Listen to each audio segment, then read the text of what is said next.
What is up? You have found I Like the Blazers. I am your host, Brandon Goldner, and I am stoked to share that today's guest is right here. Well, not actually here, but over Skype with us right now, the awesome Evan McCarthy. It's Evanem. You know who it is. Evan, what's up, man? How you doing? Hey, man. Just hanging out in New Orleans, monitoring stuff from down here, down south. I'm doing well, doing very well. How are you? I'm doing good. You're monitoring from Blazers South is what I'm going to call New Orleans, even though that doesn't make any sense at all. No, it doesn't. But, you know, when I wear Blazer gears, it's funny. So at work, on Twitter, our Blazer community, we have the joking Blazers in 6. And, like, I've said it so much at work that, like, when I wear Blazers gear in the office, I'll walk by and just hear someone be like, Blazers in 6. And I'm like, goddamn right, Blazers in 6. And they have, like, they have no idea what that even means. Like, no idea what that means. It's like, say, hey, it's true. Blazers in 6. I love it. They don't need to know. It's fine. That's rad. I'm glad you're repping it down there. It's a lot. It's honestly, it's so much easier to be a Blazers fan in Portland, as you know. So you're doing the heavy lifting in not only a different city, but a different city with an NBA team. So props to you for heavy lifting. I wish they cared more, but yeah. I mean, once Zion gets up and playing, it'll be different, but yeah. I was going to say, like, once he's back, it's tough. You get, like, the most talented college player in a generation. He's just, like, out the first part of the year. Like, that'd be tough for any team to deal with. For sure. All right, but we are here to talk about the Blazers. Obviously, like, the thing we have to talk about is Rodney Hood. Last game against the Lakers, he snapped his Achilles. He's out for the year. It's really tough. I wanted to spit a couple stats and then just get your opinion. He was playing the best basketball of his career, arguably career best in effective field goal percentage, career best in field goal percentage. It was over 50% from the field. Career best in 3-point percentage, also right around 50%. Also averaging 3.5 rebounds, also a career best. And that was in 30 minutes a game. Evan, just to say, like, when that happened, what were your kind of initial thoughts seeing Rodney Hood go down? Yeah, so it was really interesting. On Friday night was my company's holiday party. So I was tied up in that and wasn't able to watch the first part of the game. And then it ended around 10 o'clock New Orleans time, and then I went to go meet a lady friend at a bar. And I get to the bar, and as I'm waiting for her, I opened up Twitter, and I saw just one tweet that said, "Oh no, not Rodney too." And that's all I needed to read. Like, I didn't read anything else. I'm like, oh God, like he's out for the year. Something really bad happened. Later came to find out that that's exactly what had happened. He'd popped his Achilles and going to be done for the year. And like I said, it's just devastating for a guy that took a pay cut. Reportedly took a pay cut to stay here in Portland because he felt that, you know, he wanted to be a part of this organization that gave him kind of a second lease on life when it comes to basketball, and playing out of his mind as far as being, and some nights the third, some nights the second option that we needed, being the guy, you know, last year, at the end of last year, in the summer, their decisions were made to not re-sign Aminu, and we traded Harkless because we needed a guy, kind of like a PJ Tucker guy, that's someone that you stick in the corner for when the guards pass you the ball, you can knock down that corner three, and he was that guy. And on top of just doing that, was able actually to put the ball on the floor and get to the basket and create his own shot. And then just for this to happen is, I just feel so bad for him. Like, when these injuries happen, like, for fans, like, we're fans and this is entertainment, but, like, you know, I always feel for him and his family, because that's the brutal part of it. It really is. And I mean, there's been some reporting about how tough it was for him having to basically live at a hotel with his family. And then when he was traded to Portland, moved into like a rented space by himself without his family, without his wife and young kids, and how tough that was, but how much he redoubled his focus on basketball. And that's been so obvious. He was so critical for the Blazers during the playoffs last year. And like you said, it wasn't just his shooting. It was his work off the dribble. It was his work being able to create when the Blazers needed someone else to create. So I think it's really smart you bring that up, because I don't know how the Blazers are going to replace that. We are going to get to that in a little bit, but I wanted to, not to look backwards too much, but I want to admit something. I want to admit something on the pod. When this first happened, I was on the coast, and my internet wasn't great, and I was having a tough time following the game. And so I was basically getting ready to go to bed, and I was like, doing that thing when you kind of scroll through Twitter to like get a sense of like what happened during the game. It's like, okay, Blazers lost, going backwards. And then I saw a thing about the injury. My first reaction was that we got reporting the game before that his Achilles, the same one that he ruptured, was sore, and that he played anyway. So my first response was to fire off a couple of hot takes, and I basically said, thanks Blazers doctors and trainers, because he said his Achilles was sore and now he's ruptured his Achilles. Did that sentiment resonate with you at all? Is that a thought that maybe went through your head? And by the way, I went back and ended up deleting those tweets because I'm a coward. But like, does that sentiment, like, look, they let this guy play on a sore Achilles. Like, why did they do that? Did that run through your head at all when that happened?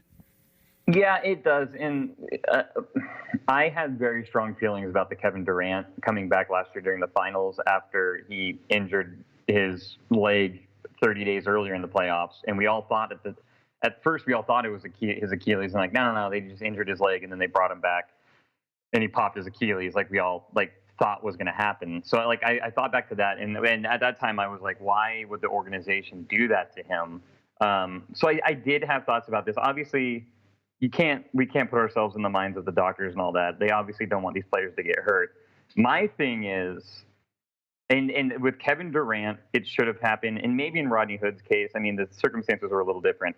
But I think that players need to have someone, whether it be an agent or manager, who steps in on their behalf and just says no. Like with Kevin Durant last year, the team said, okay, you're good. The doctor said you're good.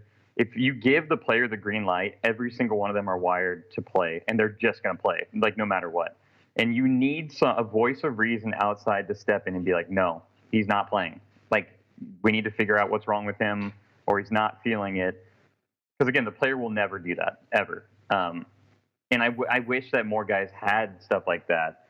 Because I'm a pro player in every scenario where, like, I don't blame guys for sitting out. Like, the whole Kawhi rest load management. Like, you see these type of injuries, and, like, I hope people are starting to get it. Like, yeah, okay, that makes sense. He's being smart about it. Again, Rodney's, it's tough. It was the game before, and, yeah, I read those reports that I don't know if he took himself out of the game, but he came out and was like, yeah, my Achilles is sore. Just really, really unfortunate. Yeah, really unfortunate. It is unfortunate, and this is where, like, I'm going to read a couple comments and questions we got on Twitter. And I'm going to throw something else out there too, which is, first of all, I hope that the reporters who cover this team, I understand there's a delicate balance in the team that you cover as an NBA reporter, that you don't want to burn your bridges with that team. I understand that. And so it's easy for me to fire off a hot take on Twitter when my livelihood doesn't depend on someone getting upset with me and cutting off my access or what have you.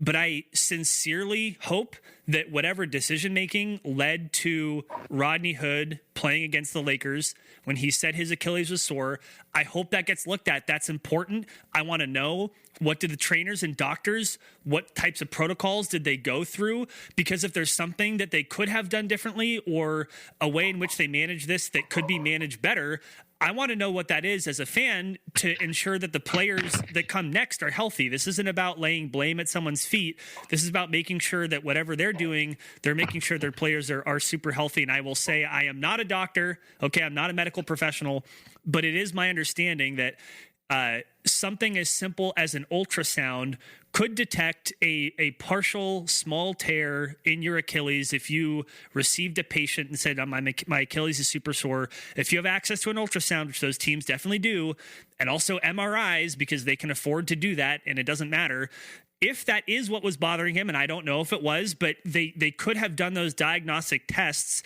to make sure that there wasn't something structurally wrong. Now, maybe they did do that. It's possible, which is why I want to see the reporting about the decision-making and what kinds of things went into, verifying or confirming his complaint about his sore Achilles. That's important to me as a fan.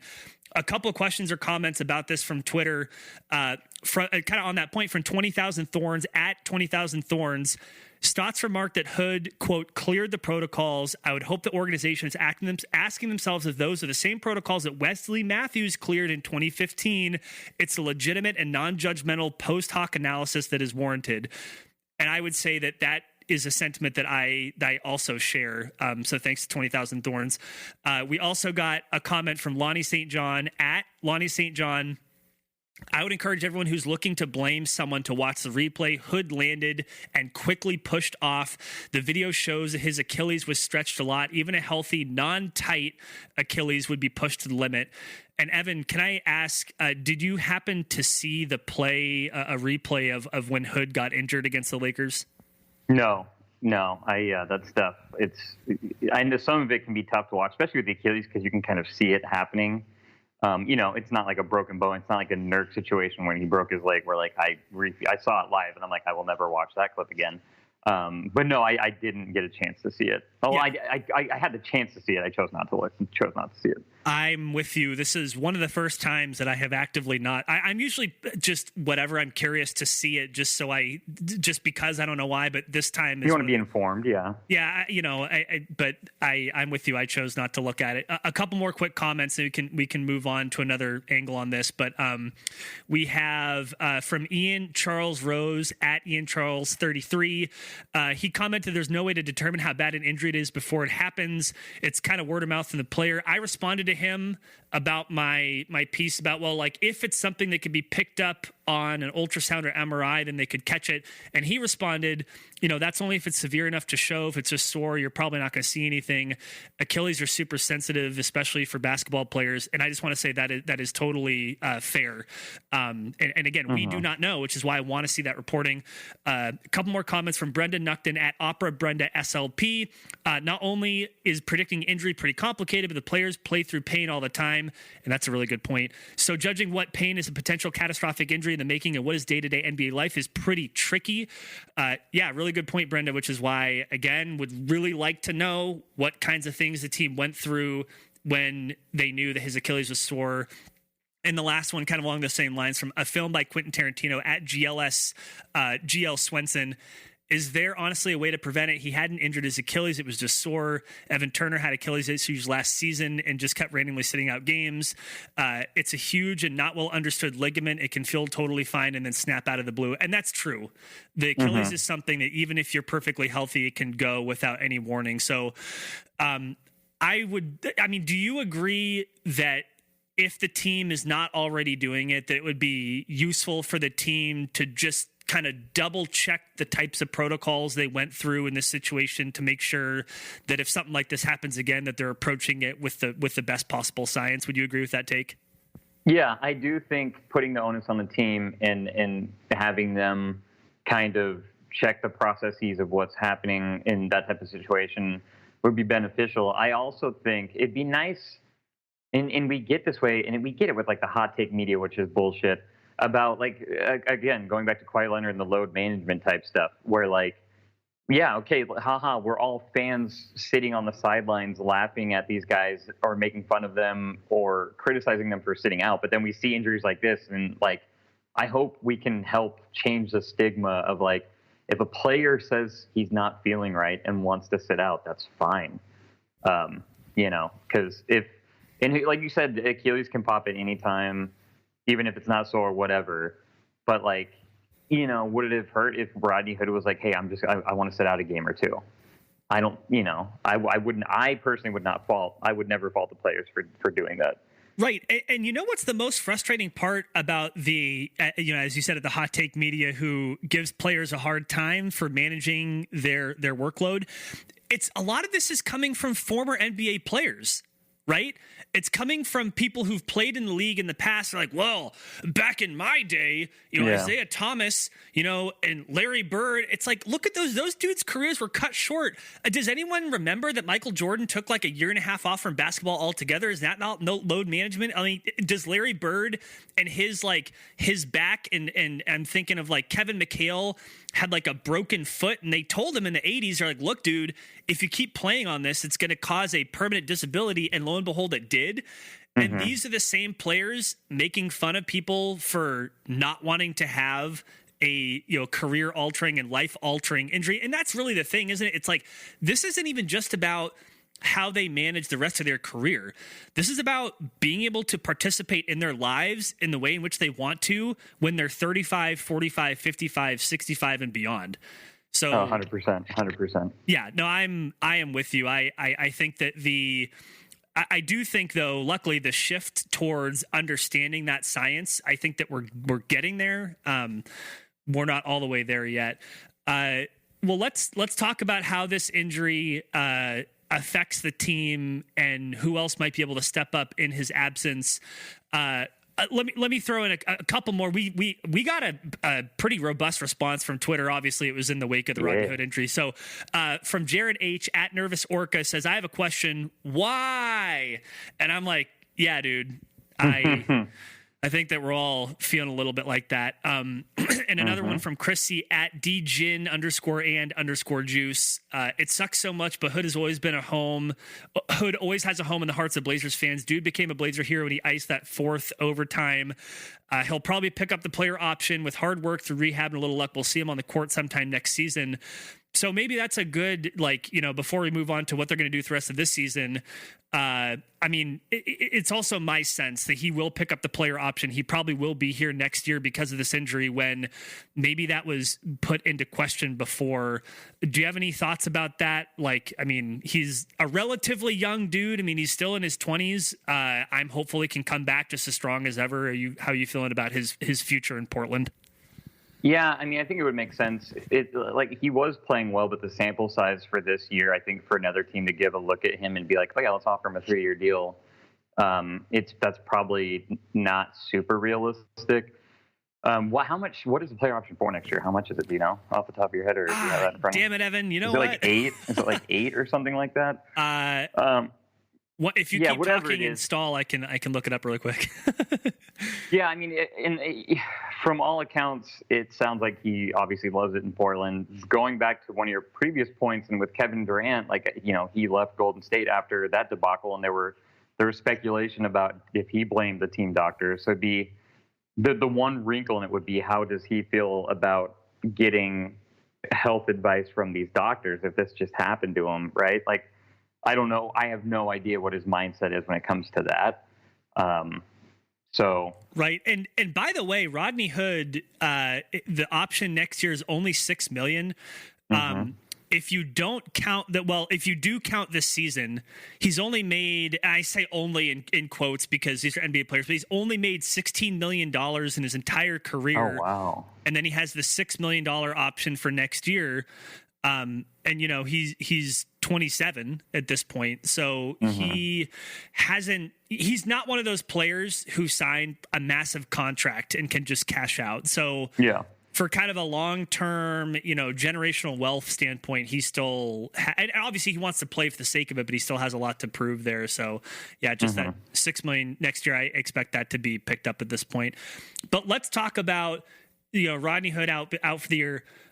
Who else can step up in his absence? And I think that this question from Chris McKee, shout out to Chris at Chris McKee TV. Chris was my friend in middle and high school, and I appreciate him following me on Twitter now, as he's a news reporter down in New Mexico. But Chris asks, nice. Yeah, he's doing good stuff. Who has a chance to step up their game and fill the notably big void that Hood leaves with his injury? And he offers Anfernee Simons. Evan, what do you think about Chris's question? Yeah, so I was thinking about who would fill in for the starting lineup. I know we've had success this year running the 3-guard lineup with Anfernee Simons in certain spots. I'm not sure if that's sustainable over extended minutes in games. I don't know if you can start Anfernee Simons in that spot. In certain situations, I think defensively it's just going to be tough. Even though Anfernee Simons is no slouch on defense, he's actually a pretty decent defender. I was thinking about, do you start Nas, Nasir Little? But then it's like, if you start Nas, and that means either Hazonia or Tolliver's got to come off the bench and give Carmelo a breather, and those two guys aren't good. So that's scary. And then I thought, well, okay, fine, then just keep bringing Nas off the bench. And then, the other obvious answer is Kent Bazemore. But I think Terry likes bringing him off the bench too. So, maybe It's tough. It does put us in a tough spot. I could see him starting Kent Bazemore, which is go for it. No, I mean, like, I think that's totally fair. And Stotts is one of the more creative coaches when it comes to filling a void in his starting lineup, because he doesn't like to mess with the bench rotation. So he'll just kind of randomly throw in someone who like hasn't been getting any minutes at all, rather than mess with the bench rotation, which is just something that's been a hallmark of him as a coach. But I mean, I want to think about this question from who starts, maybe less important than who is going to pick up the majority of those minutes. And when you think about, I wish I had that chart that shows when players are in the game at certain times through the first, second, third, and fourth quarters. But who's going to take the majority of those minutes and how the deck is going to be reshuffled? I mean, if you were to pick one or two players between Nas Little, Anfernee Simons, Kent Bazemore, and then, God forbid, Anthony Tolliver or Mario Hezonja, are there one or two players that you think are going to get like a notable bump in minutes to make up for that 30 minutes a game that Rodney Hood's going to be leaving on the table? Yeah, so looking at it now, Anfernee already plays 21. So, I mean, giving him 8 to 9 more minutes a game could make sense, and then spreading out the rest of it. Like I said, Simons, the 3-guard lineup has worked in certain spots against certain lineups.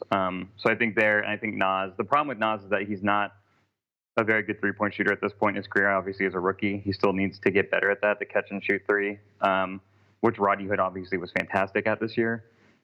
Kent Bazemore is a pretty good catch and shoot 3, but the issue I have with Kent Bazemore is sometimes he dribble, like he, in my mind, is a dude that when he gets the ball in his hand, he either needs to pass or shoot within like 1 second, because when he puts the ball on the floor, he gets a little wily. But those would be the 3 guys.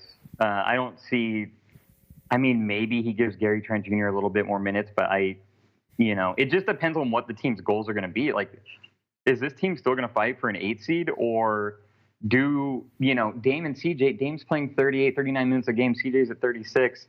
They don't need to be playing that much. Like, maybe you dial their minutes back and give Simons more minutes, give Nas more minutes, and then just, play it out. Like, not tanking, but just play, like, ride with that. I find it really tough to believe that the Blazers are going to take their foot off the gas, even if I think that maybe this season looks more and more.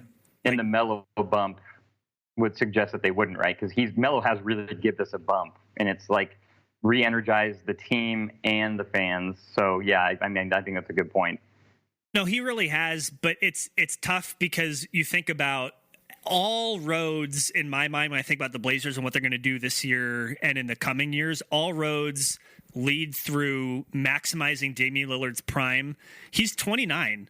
So he only has, 3, 4, maybe 5 more years, if you're lucky, of him playing at the tippy top of his game. And even though he's locked in for a long time and he's contractually obligated, I don't see the Blazers punting on the season, even if it looks more and more like that would not be the worst choice in the world. But working against that is the fact that the bottom of the West, I mean, has the 6, 7, 8, 9, 10 seed has not been as good as I thought it would be. And I guess I would think that if the Blazers were, 4 games out of 500, if you had asked me before the season, okay, that's where they're going to be on December 8th, I'd be like, well, they're already out of it, but that's just not the case. Yeah, man, I don't know. I mean, a little bit on Simons really quick. I mean, he's averaging 10 points a game in 20 minutes. It's been kind of a tale of 2 seasons. His first 10 games, he was 50% from the field, 40% from 3. But in the last 13 games, he's been 35% from the field and 28% from 3. Yeah. They're going to need more minutes from him. Kent Bazemore, as you said, I mean, it's weird. I mean, not to just be looking around at Basketball Reference, but that's exactly what I'm doing. Even though he's shooting 34% from deep, he's shooting only 34% from the field, which means he's not shooting well from 2. That's terrible. They can't rely on Tolliver. They can't rely on Hezonja. Nasir Little, is a 19-year-old rookie. Yeah, it's just I don't know, man. Tough, man. It's tough. So with that, knowing that their current roster, it's tough. What do you think about a trade? I mean, so let's say that the Blazers are thinking from a maximize Dame's prime standpoint, and they're not looking to punt the season. Let's say the Blazers are looking to bolster their lineup even more.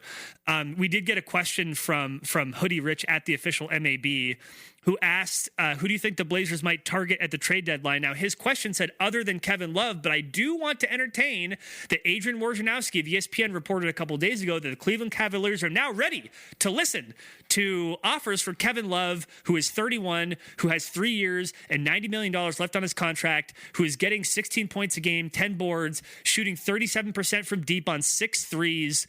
It's not like the Blazers couldn't use Kevin Love. What do you think about that? I have been firm from the jump that no trade for Kevin Love, because what you said, like the numbers look great and people always quote them to me, which is awesome. But then I'm always like, just he's like 31. but you also included the most important part, which is that he's 31. He makes a lot of money the next 3 years, and he's injury prone with like nagging weird injuries all the time. He would, I mean, in a perfect world, if salaries didn't matter, he would be a good fit for the Blazers. I don't know. In order to get him, what you're going to have to give up is salary. So Whiteside or Kent Bazemore, because they're expiring contracts, and Cleveland's not going to want to take anything more than what doesn't expire this year.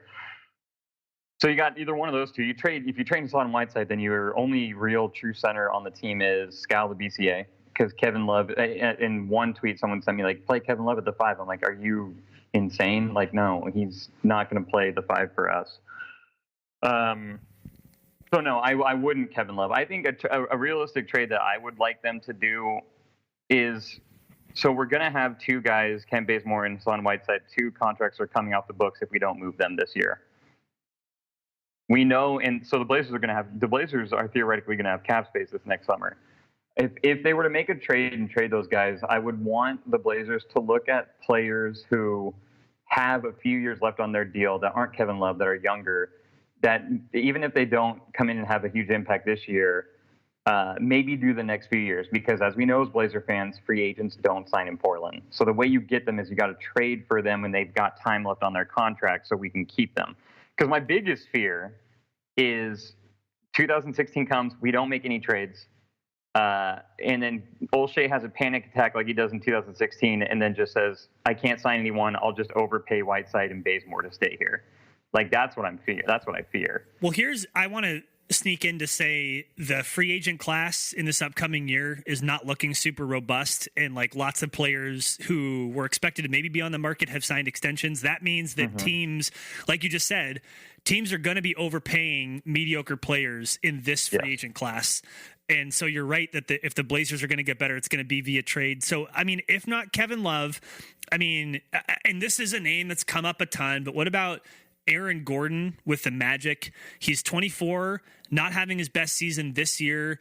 A couple years ago was averaging about 18 points and 8 boards and shooting around 35% from deep. Numbers have come down a bit, but he's only 24. Would that be more kind of in your pocket? I mean, I don't see why the Magic would do that same deal, because I do think you could get Kevin Love, like you said, for Whiteside, Bazemore, and parts. I don't know if you could get Aaron Gordon for the same, but would that be somebody who you'd be more interested in just because of the potential kind of long-term fit there? Yeah, I like the idea of long-term. Can he play the 3, or does he strictly play the 4? He can play the 3. He actually won it. If you're on Basketball Reference, one of his seasons, it says that he played mostly at small forward. And actually, they have a pretty cool thing if you scroll, and I'm probably going to overshoot it, but it shows position estimate. So in 2016-17, he played about 65% of his minutes at small forward. This year, only 22% of his minutes at small forward. So yeah, he can. That is something he can do. Yeah, because I mean, the other thing that we've noticed this year is, even though it's a small sample size, as long as Nurk is a starting center, Zach Collins, and that's the other reason I don't want to trade for Kevin Love and have him for the next 3 years, because Zach Collins is going to be the starting forward. He looked really good with the small sample size to start the year. I thought he looked really good, and he's so young. So if Aaron Gordon come in and play the 3, that's great. Otherwise, you're bringing him in, and then Zach's going to come off the bench, and I don't know if that's the long-term goal they want for Zach for now. So yeah, Aaron Gordon, could make sense. What about these are all names that have come up Yeah, before. throw these out. No, I haven't really looked at them. What about a reunion with LaMarcus Aldridge? I love it. I've been screaming that forever. I love LaMarcus, and I know that people get really emotional when LaMarcus's name comes up and the whole like, oh, he abandoned us, blah blah blah. I don't care about any of that. From what I've heard or read, it sounds like he wants to eventually come back or come back now. There were rumors, like last year, 2 years ago, that he was telling Dame to tell O'Shea to trade for him. Yep. I would love LaMarcus to come back because he's a guy who it sounds like he's totally fine with being the second or third fiddle. At his position, what's great about LaMarcus, and there's a few guys like this in the NBA, is that his game is not predicated on athleticism. He's got that high release jump shot where he jumps like 2 inches off the ground, and he can knock that down all day. He's got good length on defense, so him next to Nurk on defense, I think it'd be great. I would love a reunion with LaMarcus Aldridge. Yeah, it's too bad he's had kind of a bit of a slip defensively this year. But, I mean, look, the dude is, 34 and change, so it's to be expected. Yeah, and who is he playing next to? I mean, I agree that he's had a slip defensively, but you put him next to Nurkic, and, oh, man, I think that would be deadly because then he's got Nurkic as like an anchor. Yeah, I'm with you. I think that'd be a great fit. I have no issues with that at all. One more name to throw out, again, another familiar name that's come up. What about Blake Griffin? Any interest there? The injuries really scare me, and what you would have to give up to get him. I think the fans would obviously love him. But the fans love everyone that we bring in. I mean, let's be honest. Like literally anyone we bring in, the fans are obsessed with. We ended up loving Carmelo Anthony, and I mean, wow, I didn't see that coming. Exactly. Of the three, I would lean towards, or the four, I guess, because Aaron Gordon, Kevin Love, LaMarcus, and Blake Griffin. If I had to rank those, I would go LaMarcus, Aaron Gordon, Blake Griffin, Kevin Love, and Kevin Love like way down the list. I just have no interest in Kevin Love. But Blake, yeah, I mean, it's weird because he's had injury issues pretty much his whole career, and especially in Detroit. And I've always felt in Detroit like it just doesn't seem like he's ever really wanted to be there. And like, I feel like Portland, can you blame him? I mean, no, you cannot blame him. And with Portland, it's like that's a destination because like we have good players. And I think coming out of Detroit, I think he would be appreciative of a lot of places that maybe he wouldn't normally be. So I mean, I wouldn't be against it, but then again, like, what do you have to give up to get him? Because here's the issue, and you touched on this. We have expiring contracts, so we can trade expiring contracts to bad teams. But like you mentioned, bad teams or small markets like Portland cannot sign free agents, and this year is especially a bad free agent market. So if you're a bad team, why do you want to bring in an expiring contract, knowing that like if I sign anyone, I'm going to have to overpay someone, like just like the Blazers overpaid Evan Turner that in 2016 because it's the only way we can get free agents is if you overpay them. Yeah, it's true. That's unfortunately being in this market. That's kind of the way it works, right? Is that you have to pay, 110 cents on the dollar to get someone here if you're going to try to lure them free agency. So it's going to be trades. I mean, if it were me, I don't mind any of those moves, really. I mean, the whole thing about Zach Collins' development, if you do think about LaMarcus Aldridge or Blake Griffin or Kevin Love, either they're a little bit older or they will be injured to the point where Zach Collins can still get plenty of minutes off the bench if that's going to be his role. And if they get injured, hey, you have like a starter level power forward there waiting in the wings. Aaron Gordon, I'm not as sure about. The Aaron Gordon thing would be, can Coach Stotts and Damian Lillard tease out some consistency and talent like they have with players in the past, like with Aminu and with Harkless and with others, and make him better than he's showed so far in his career, which is possible. I do want to talk about the Blazers as a team, but one more kind of question about the injury and how it affects the team. There's a question here from Leal at the Blazers fan. It's kind of a long one, but let me spit it out and then get your response. From the Hood injury, silver lining, is this the year that we have to suffer to get a championship? Everyone comes back healthy next year, appreciating this team organization where they're at in life. We play that much harder after adding a big piece with our cap space. Think about it. Nurk and Hood have gruesome injuries. Melo had 1 foot out of the league. Zach gets a chance maybe to start after missing a season, and maybe our young guys develop. Just a thought. Got to stay positive. What do you think? Could this be a gap year to vault the Blazers into legitimate title contention? Is that at any kind of in your thinking at all? Is that possible? Yeah, I mean, the one bit, and we just touched on it, about adding a legitimate piece of the cap space, don't expect that again. I mean, even Noel Shea's at the point where he admits that we can't sign free agents. So, like, don't expect that.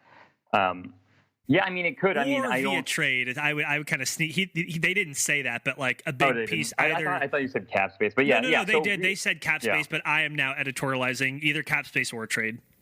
Well, and it's the point taken with we can absorb contracts coming in that have. So we have 2 expiring contracts that will give us cap space, but if we trade for a guy that's got 3 years left on a deal, then we're using that cap space. So yeah, that makes sense.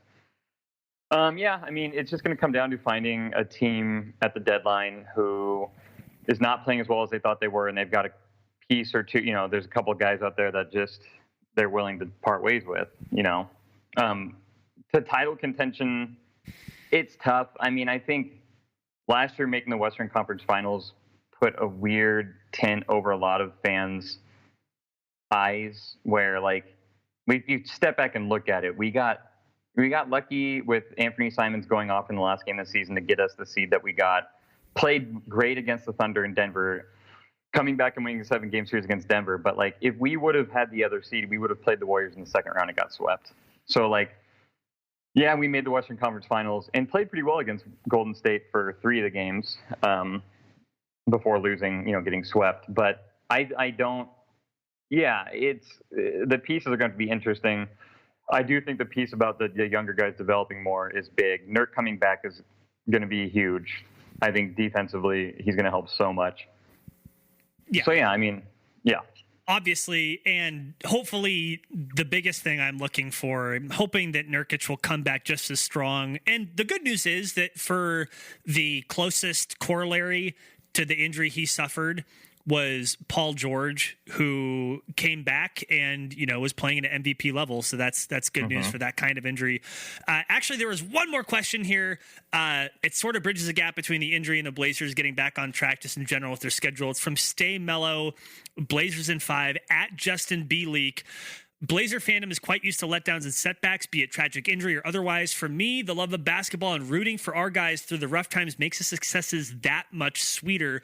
What do you do to stay positive and keep the fun going during times like this? It's a great question. Evan, what do you do to keep it going? So I look for little things to have fun with. Like the whole Melo thing wasn't necessarily a little thing, but I was excited to be like, my whole thing is for teams that I like the Blazers, either be good or be bad and be weird and funny. Like, make it interesting for me, because I'm going to watch every game regardless. Just don't be boring. So it's that. And then I've done a really good job as a sports fan of being able to remove myself and not be like a crazy sports fan where like this is all entertainment to me. And I love watching every game, and I'm a huge Blazer fan, but like I'm not the type of person where a loss is going to ruin my weekend or a day. Like I can compartmentalize kind of what's going on in life. And, life is, everyone has so much going on in their life, and watching and being a Blazer fan is a part of it. But, I see some of these tweets from people online where like, they literally, like, I worry, like, are you going to be okay? Or it's this is just, it's entertainment. Like, let's just enjoy it. The good and the bad, like that gentleman said about like, rooting for them during the hard times make the success much sweeter. That's absolutely true. I just think it's funny that you bring up the people who take it too seriously. And sometimes I am that person, to be completely honest, but I was talking to my colleague about, we both had childhoods in which our parents took sports too seriously. Mm-hmm. And it was a huge bummer, actually. I mean, I remember there were days when it was like, if the Blazers won, my dad was in an awesome mood. And if they lost, that night was going to suck. So yeah, don't be that person. For me, what keeps it interesting is watching the players who get a chance to step up, like thinking about how can Simons do? How can Nasir Little do? How can Gary Trent Jr. do with these injuries and these opportunities? For me, that makes it fun. And you get to see people who don't normally get to play. But yeah, it's just, it's tough. And for the Blazers, they're obviously gonna miss Rodney Hood. I will say, and here's my weak attempt at a transition. They started 5-12. They're now 9-14. So they've gone 4-2 in their last 6 games, and they've lost to the Clippers and the Lakers. So they're not really beating good teams. But And as you and I talked about a little bit before we started recording, here are their next 8 games. They're playing the Thunder, Knicks, Nuggets, Suns, Warriors, Magic, Wolves, Pelicans. Only 2 of those games on the road, and only one of those teams, the Nuggets, are over 500. So Blazers 9-14 only have 1 game in their next 8 against a team over 500 and only 2 games on the road. Is it possible that the Blazers can get to right around 500 in these next 8 games? Yeah, I mean, on paper, obviously, you would think so. It's the one variable is we don't know how they're going to react to the Rodney Hood injury. If Rodney Hood were healthy, then I would say, yeah, for sure. I mean, this season's been weird. You mentioned were we 9-13 or 9-14? 9-14, I think. Well, I got it right here. I think. Yeah, they're 9-14. 9-14. I was looking at it. 9-14. We have 1 win against a team with a winning record. Then, do you know who that team was? I don't remember. Who was it? Dallas Mavericks, who are playing insanely well right now. So that's the only win we have against a team with a winning record. That was a good win. Which, it is a good win. I mean, but that's the thing, is that they're only playing 1 team over 500 in the next 8 games. So That's what I'm saying. So it might be perfect. We can definitely. So to get to 500 after 8 games, you'd have to obviously, if we went, so we're 9-14. You would have to go, if you went, you'd have to go 6-2. 7-1 would get you above 500. So that could be tough, because you're 9-14. If you get 7 wins, you're at 16, and lose 1, you're at 15. So maybe if they went 6-5, if they went 5-3 over the 8 game spread, I would consider that a huge W. A winning record over that 8 games would be great, right? Yeah, I think that's a more realistic target to put, not to get to 500, but just to play over 500 during that time. Exactly. It's also true, though, that this team has a habit of going on these weird hot streaks at odd times, and it's happened in seasons when they didn't have a lot of talent. I mean, you think back to the season after LaMarcus left, and they were supposed to be a lottery team, and wasn't that the year they won 13 straight? So it's not like they had a ton of talent doing that. I don't know. It's these next. So here's what I'll say. If the Blazers don't go significantly over 500 in those 8 games, so if they don't play, like you said, if they don't go 5-3 or better, basically in those 8 games, this season is in serious jeopardy of being lost, even with the bottom of the West being as bad as it is. But I have faith. I have hope. Are there any? You want to talk silver linings? Let's get Simons in some minutes. I would love to. Like, coming into this season, none of us in the team basically. I don't know if they admitted this, but it was known that Nasir Little wasn't going to play at all, basically. So now this is a good opportunity. Like, get that kid just a ton of minutes. Just give him 30 minutes, 25, 30 minutes. We used to say the same thing about Zach Collins, right? Last year, like, give the guy minutes. The difference being last year we were good. But yeah, I think it's going to be a good opportunity to get him minutes to see what he's about. And then Simons obviously is going to get minutes regardless. But he needs, obviously, like you mentioned earlier in the podcast, good first 10 games, not so great last 13 games, which is going to happen when you're 20 years old and finally playing and getting consistent minutes. So he's just got to play through it. And I'm excited to see him play through it and how he reacts. So am I. And like you said, it's basically his rookie season. And to the point about, we've talked about it a little bit, but just one more, because we got a later question that got snuck in here from Dr. Funkenstein at Dr. Funk says, yeah, dog. Who would you rather see get the most minutes after Rodney Hood's injury? And the 3 they shout out are between Nasir Little, Kent Bazemore, and Mario Hezonja. Of those 3, who would like to see play the most? Nasir Little, for Me sure. Too. Yep, I'm with you. For sure. I mean, and by the way, even though Nasir Little he's shooting pretty horribly from deep, under 20%, he's willing to take them, which is good to see. He's going to make them at some point, and he's 19, I mean, he's got so much time, and I just appreciate, the thing I appreciate about Nasir Little, which I'm definitely not the only one, he plays with such effort and such care. I mean, that kind of thing is actually really important, especially for a team that's down talent. To play like you give a shit is super important, and that's something he brings. So yeah, I'm with you. Yeah. I had a tweet the other day where I was thinking about it. Like, he gets his stints when he plays, and oh, sorry, a little video came up. So he gets his little stints, and I was like, you watch him play in these chunks of time, and I'm like, he's never really had given bad minutes where you're like, oh God, get him off the floor. So that's been good. The thing I love about him, and it's the same thing with Zach Collins and Anfernee Simons, is none of them are scared, which I love. And I think as Blazer fans, we were hesitant because that was like, and I love the guy, but Myers, that was the thing with Myers, right? Like, he looks scared and not confident all the time. Yep. And like, so whenever we got these new guys coming in, it's like, oh God, are they going to also be like that? And those three guys are not. They are very confident. Like, Zach Collins is so confident and just not afraid, when he's chasing Klay Thompson down the floor, yelling at him after blocking a shot. Like, he doesn't care, and I love it.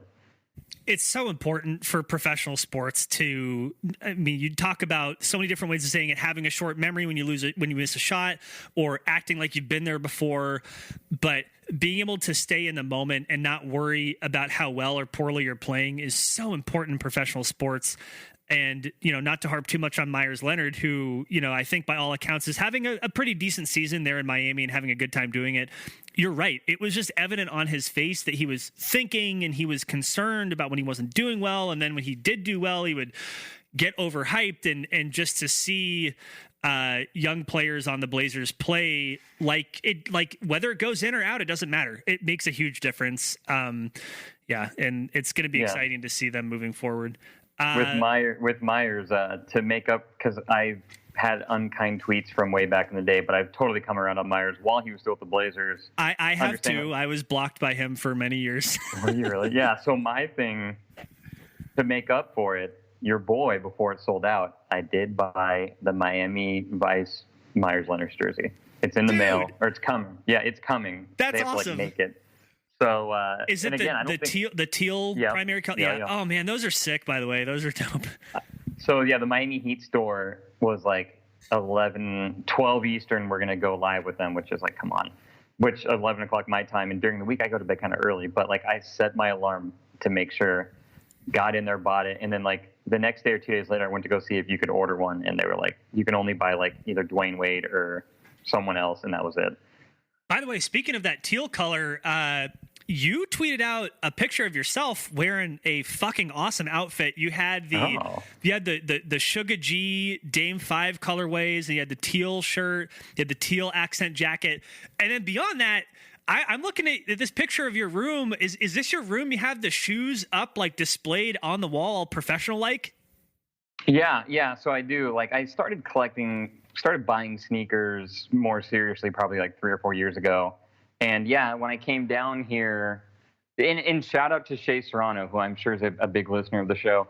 Oh yeah. And I noticed in his office, he has like these wood panels where he put a few shoes, and I thought it was really cool. And like, I didn't know where to find like something like that. So I like Googled like just like shelving wood panel. And then the ones that you're looking at came up, I think on Target. And I was like, that's really cool. So I bought 6 of them, and I rotate them out, but they're typically like my 6 either rare or more expensive ones that I put up. They're all of them right now are Jordans, but yeah, it's fun. And I've still, I've been trying to chill out on buying the shoes, but I'm susceptible to seeing a good deal and jumping on it. I have those same the Sugar G Dame 5 colorways. Not only they look awesome, they perform really well on court. So you've played in them? Yeah, and that's the thing. Awesome. Yeah, I will say it's like it's too bad because I both try to keep them clean and I also play in them, which is kind of hard to do both at the same time. Yeah, but they're great shoes. It's a sick setup. I dig that quite a bit. All right. Well, with that, are there any closing thoughts or like parting shots with kind of where the Blazers are now and the stretch they're going into? Anything that comes to mind, or if you think we pretty much covered it? No, I think so. To fans that are listening, the ones that overreact, like, just chill out, enjoy the ride. Like, literally think of this as entertainment. Enjoy it. You take the good times with the good, the bad with the bad. Laugh off the bad stuff. Like, don't. And I've seen stuff like, don't go into players' tweets and talk shit to them or coaches. Like, just chill out with all that stuff. This is entertainment. They're there to entertain us. We all have lives outside of this. Keep that in mind. Also, can I have a few things coming up. Can I promote a few things? Yeah, definitely. Yes. So we kind of touched on the top. I'm from Portland, Oregon, born and raised from Portland. Moved to New Orleans for a job opportunity literally a year ago. Like, my year anniversary was just like last week. So I do Evanem. I'm an artist, and I do Portland-based T-shirts. It's kind of slowed down a little bit since I moved down here with a new job because I've been so busy. But I do have an Anfernee Simons shirt coming out in January. The plan right now, where I'm working on it, and I don't want to go into too many details because it's being ironed out, but I'm hoping to have January 31st, which is the Blazers are playing at the Lakers. So having a viewing party pop-up where the shirts will be available. Nice. Details are coming. I'm still working on the design, but I've already contacted my printer in Portland. So it's great for me. So I'm going to fly from New Orleans to Portland. I have a printer that I used to use in Portland who's excited. I haven't done work with him in a little while. But he's like, yeah, fly in. We'll have the shirts ready for you. And I could have them available there. I'm also, for that pop-up party, I'm planning and hoping to have a really awesome new Carmelo print that I'm working on. Nice. Yeah. Dude, let me know if you need any, like, help with anything or just promotion or whatever, donations, or I'm definitely buying a few of those. I mean, sure. Listeners should know that I have bought your stuff over the years. Oh, yeah. And actually, I had one of my funnier moments kind of just walking down the street one day in downtown Portland. I was wearing the Dame to Be Coming Up Clutch shirt, which is modeled after the Dare to keep kids off drugs. I was walking down the street with that shirt on, and I walked by this younger couple, probably in their early 20s, and they very clearly did like a double, triple take and then started chuckling at me. And as they passed, they mentioned something like, I forget what they said, but they said something about Dare and like what bullshit. And I turned around like, wait. And they turn around kind of surprised, like take a closer look. And they look at it, and then they both bust up laughing. They thought I was actually wearing a Dare shirt. So I had to tell them how it was. It was funny. We had a good conversation about it, but yeah. Shout out to Jason Cobb. It was his idea. Jason Cobb is an awesome individual I used to work with years ago at Jet Sports, which are some of the, in the Portland area, some like stores that sell like jerseys and hats and all that. And one day randomly he hit me up, and he was just like, wrote me a DM. He's like, do the Dare shirt, but with Dame. And that's all he said. And I was like, oh my God. and then I was like, dude, I mean, you've made shirts before. Like, I don't want to like take your idea. And he's like, no. He's like, I want you to do it. And I was like, all right, well, I'll do it. So shout out to Jason, my man. And when I tweet the link out to this podcast, I'm sure he'll listen because he's a really good guy. So nice. Shout out. That's rad. Well, heck yeah, dude. If people wanted to connect with you on Twitter, like what's your Twitter handle? What's the best way to get in touch with you and your website and all that? Yeah, so website's evanem.com, and it's spelled Evanem. Kind of like Eminem. People give me shit. But also my initials are EM, so it's like Evan, EM. Evanem PDX is my Twitter handle. You can find me there. Also Instagram, Evanem PDX, where I post a lot of like updates on art and prints and stuff like that. So those are the two best ways to find me on social. And then again, evanem.com for the website, so you can go look at some previous stuff. Go look at a lot of cool shirts that are sold out that you can't buy. And I get hit up on Twitter all the time asking if I'm going to reprint it. And I'm like, I don't know, maybe. And they're like, oh, if you reprint it, I'll buy it. And yeah, so you can go look at that too. Christmas is coming up. I know. Well, cool. Thanks, man. I appreciate you. Thank you so much for having me on. Anytime you need a guest, let me know, because I love talking Blazers. Thank you again so much to Evan McCarthy, Evanem. You can again find his work at evanem.com and hang out with him on Twitter at EvanemPDX. And obviously look for that pop-up shirt party in January. It's going to be a ton of fun. And thank you all for your questions and comments on Twitter. That was like the most robust response that we've gotten in the history of the podcast. I really appreciate that. Another thing that appreciate if you want to reach out to us at ILiketheBlazers on Twitter and Facebook, ILiketheBlazers@gmail.com. But the thing that would help the most, if you're able to, if you have time, is to please give us a review and a rating on Apple Podcasts or Google Play or Spotify or however you get your podcasts, because those reviews and those ratings help so other people can see the show. And that would really, I mean, it's kind of an inconvenience. It's sort of a hassle, but it makes a huge difference. If you could help with that, that'd be rad. And with that, that's our episode for today. Until next time, I am your host, Brandon Goldner, and go Blazers.